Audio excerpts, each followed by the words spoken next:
Sorry about that. For some reason or other, the first part of the lecture ended prematurely. So this is a continuation of the first part. We're talking about complex functions. And first we're going to talk about the real valued polynomial function. P of x equals a sub n times x to the n, a sub n minus 1, x to the n minus 1, so forth and so on. x2 times x squared, a2 times x squared, a1 times x, plus the constant a sub 0.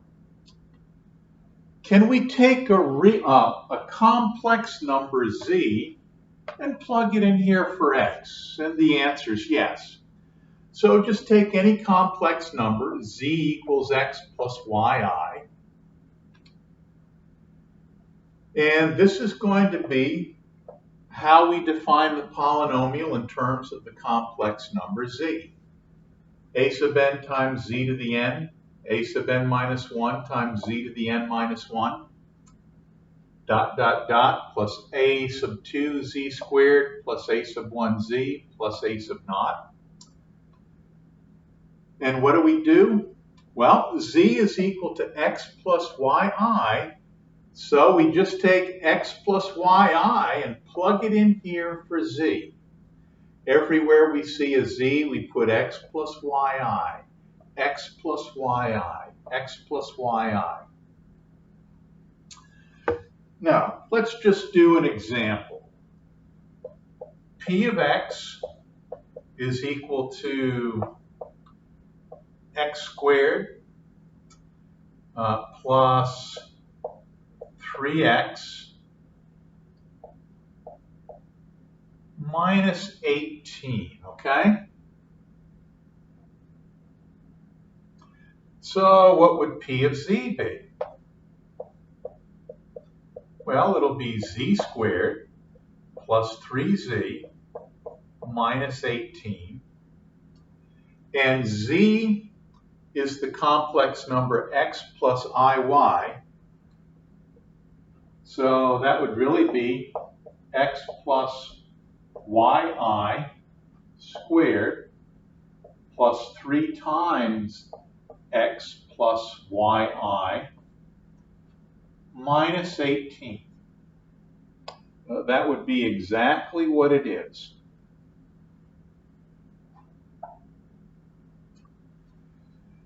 Now, suppose we have this same polynomial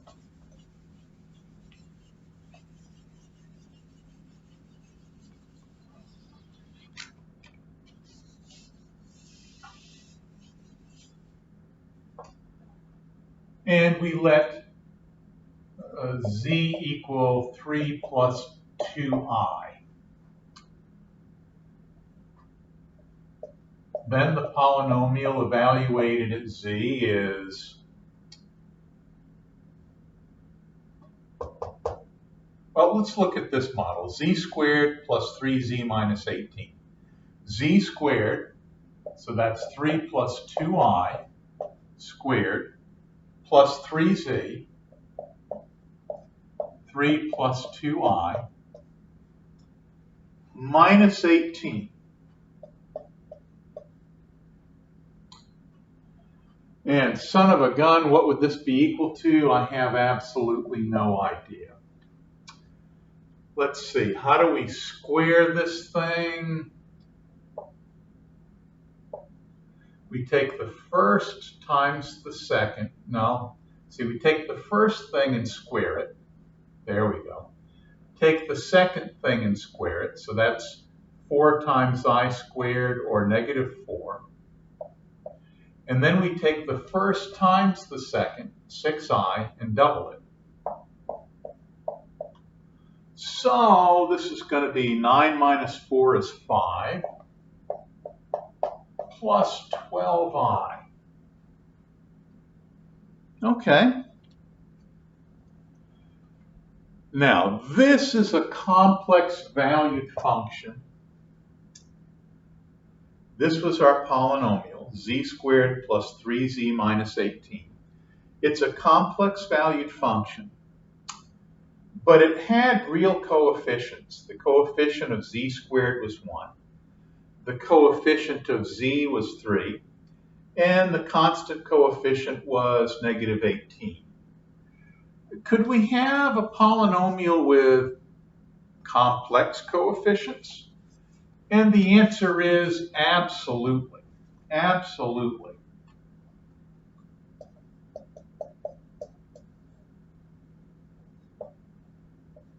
P of z, P for polynomial, equals 2iz plus 3 plus 2i, 2iz squared, there we go, plus 3 plus 2iz plus 6. Yep, we can have something like that, absolutely. And for z equal x plus yi, P of z would be 2i times z squared, x plus yi,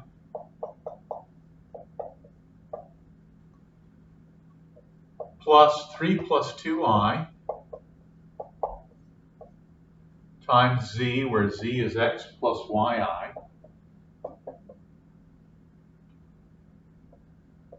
plus 6. And let's give z a value.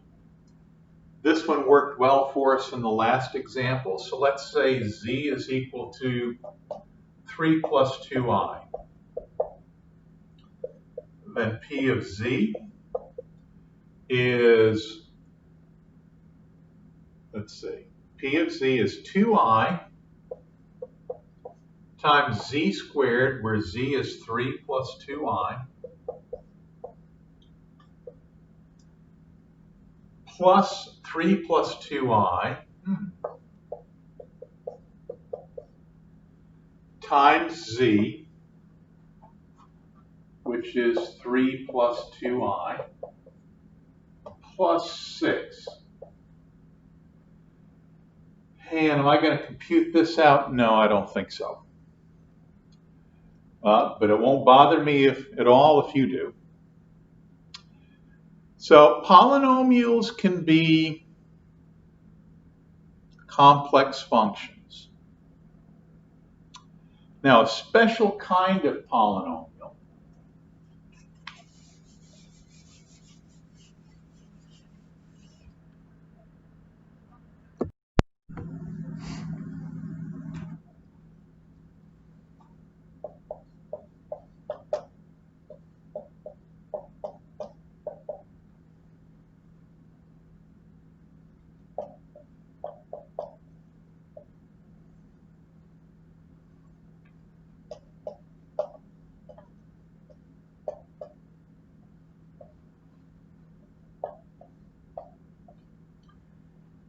here we have a complex function, and it's actually a first-degree polynomial. So we have z to the first power times some complex coefficient plus a sub naught. And we call this a linear transformation.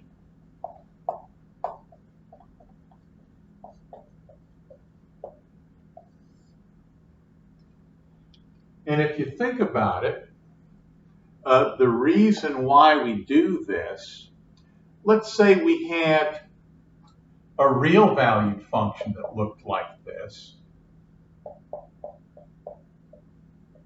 Let's say we had something like that.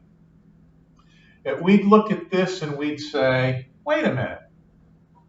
If this is m and that's b, then this is y equals mx plus b. That's just the equation of a line. And it is. So since this is the equation of a line, anything that has this form, even if it's a complex function, we call it a linear transformation.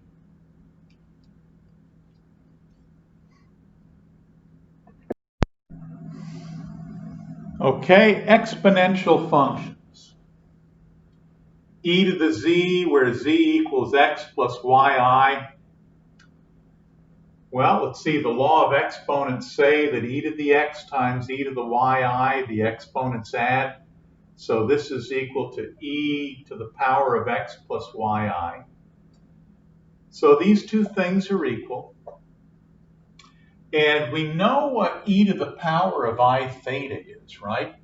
E to the power of I theta is cosine theta plus I sine theta. Well, here, y is just playing the role that theta plays otherwise. So this is going to look like e to the x times cosine of y plus I sine of y. And in general, I'm not sure how much we're going to see this.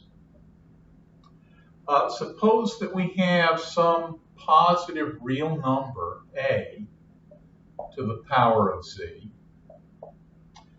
Well, that's going to be equal to e to the z natural log of a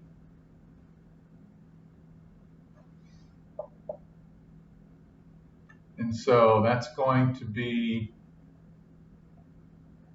well, let me think about this for a second. Excuse me. Oh, forgive me, I had a weak moment. I looked at this, it didn't seem right, but let me see now. If I have e to the xy, that means that we can write this as e to the x to the y power, or we can write it as e to the y to the x power. And in either case, the exponents multiply.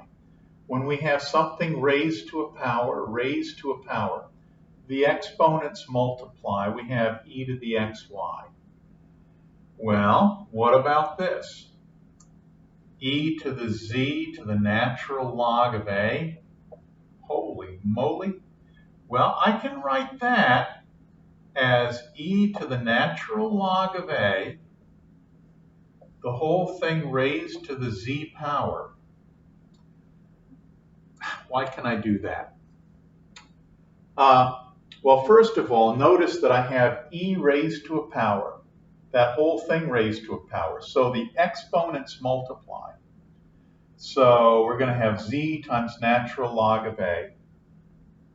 So this much works, but why is this thing or this thing equal to a to the z power? E to the natural log of a. What is that? E and natural log are inverses, so this is just a. So we have a to the z. Okay. So we have our bearings now. A to the z, we can write that as e to the natural log of a to the z, because e to the natural log of a is just a. So a to the z is the same as e to the natural log of a to the z. And the exponents multiply, so we get e to the power of z natural log of a. Okay, that makes me feel a lot better.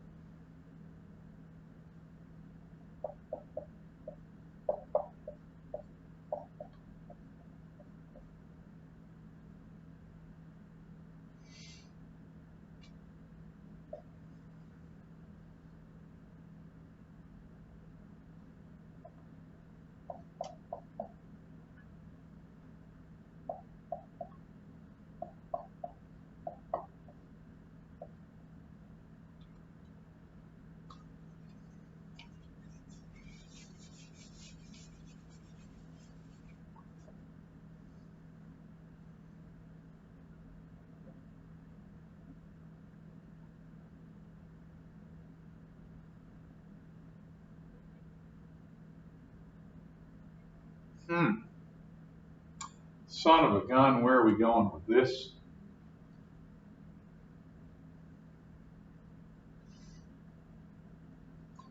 we have e to the power of the sum of two things.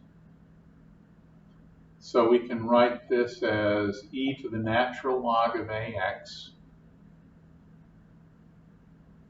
times e to the natural log of a yi, son of a gun,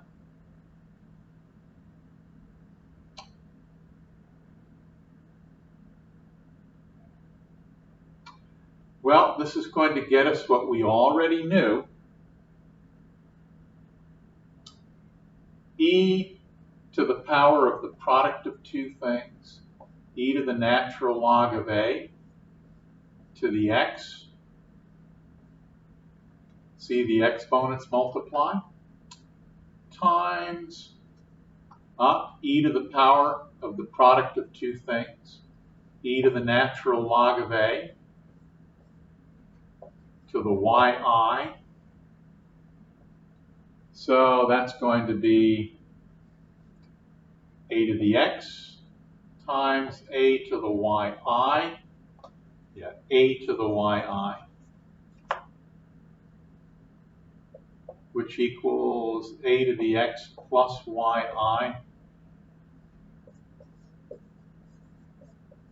Oh well, that shouldn't be a surprise to me. But anyway, maybe I can insert that.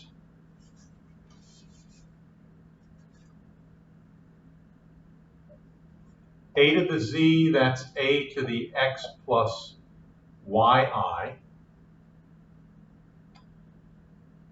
And that's the same thing as e to the power of z natural log of a.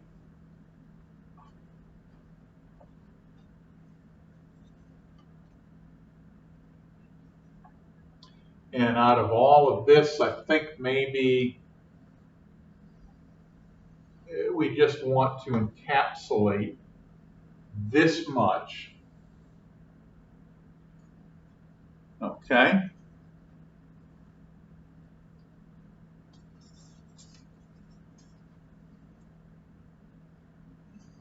Next, trig functions.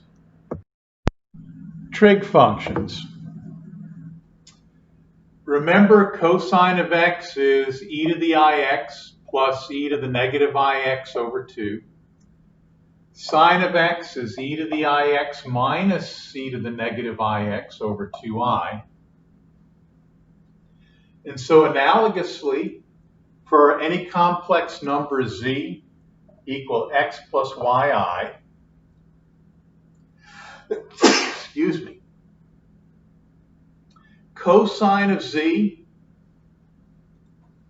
is expressed this way. Cosine of z, down here, z plays the role down here that x plays up here. So every place we see an x in our definition of cosine of x up here, we just put a z down here. So this is cosine evaluated at x.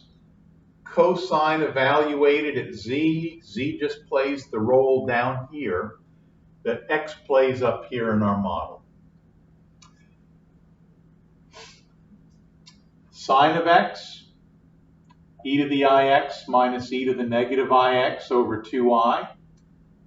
Okay, what about sine z?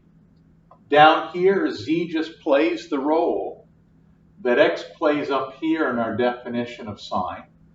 So every place we see an x up here in our model, we just put a z down here. So this is how sine of z is defined.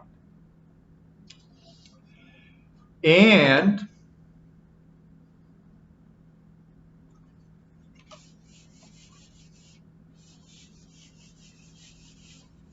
this is kind of short and sweet and succinct.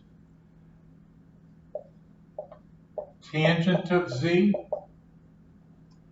is just sine of z over cosine of z. And so let's see. We're going to have e to the iz minus e to the negative iz over 2 over e to the iz plus e to the iz over 2. And what am I missing up here? See, this is sine of z, right? E to the iz minus e to the negative iz over 2i. So we need an I there.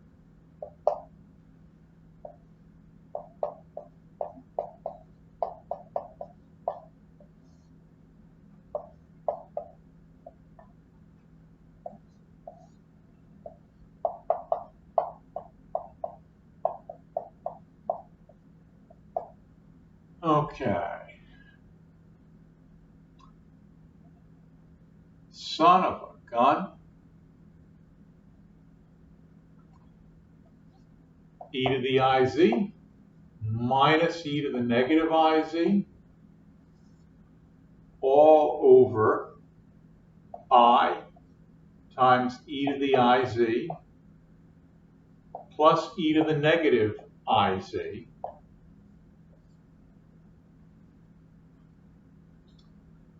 And what about cotangent?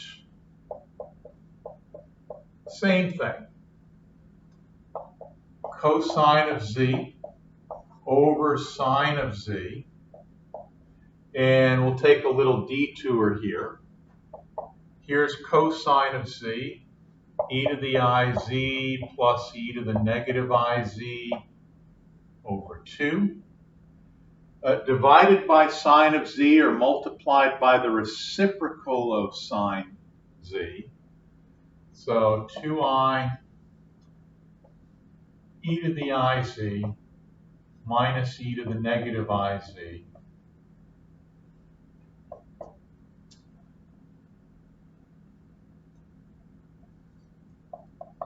e to the iz plus e to the negative iz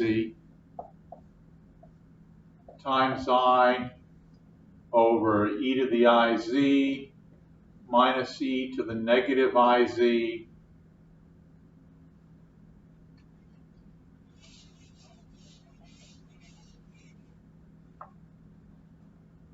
and secant, that's 1 over cosine, isn't it?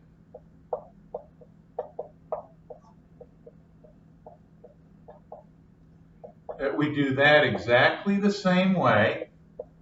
Cosecant z, 1 over sine z. We evaluate that the same way.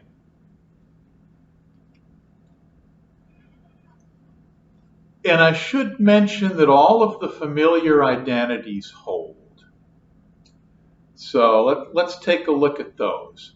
And identities not just for the trig functions, but let's look at a few for the exponentials also.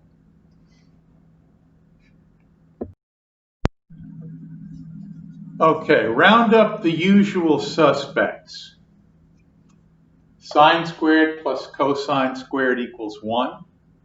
That's true even if the variable is a complex variable. Identities 2 and 3 are derived from the first, so they hold. Tangent squared z plus 1 is secant squared. Cotangent squared plus 1 is cosecant squared. The double angle formulas hold. Sine of 2z is 2 sine z cosine of z.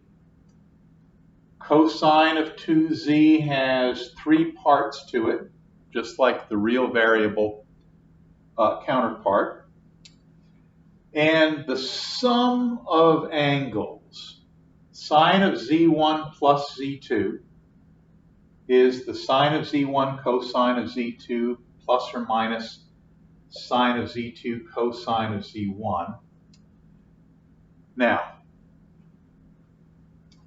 we have plus or minus here and plus or minus here, which means if we have a plus here, it's a plus here. If we have a minus here, it's a minus here. cosine of the sum or difference of two angles, cosine of z1 plus z2, cosine of z1, cosine of z2 minus sine z1, sine of z2. We have plus or minus here, we have minus or plus here. So if this is a plus, this is a minus. If this is a minus, then this is a plus. Sine of negative z is negative sine of z. Cosine negative z is cosine of, who's the idiot that wrote this? Don't look at me. What I wrote was true, but it was stupid. Cosine of negative z is the same as cosine of z. Tangent of negative z is negative tangent of z. Just put these two things on top of each other, we get this thing. E to the power of one complex number times e to the power of another complex number, the exponents add. E to the power of a complex number divided by e to the power of a complex number, the exponents subtract. And e raised to the power of a complex number, raised to the power of a complex number, the exponents multiply. So these are all the standard identities that you remember from trig. They hold for complex values, as do the basic algebraic properties of the exponential function. So this will conclude our first lecture in complex variables, past the basic algebra and so forth of complex variables. We're talking about complex valued functions now.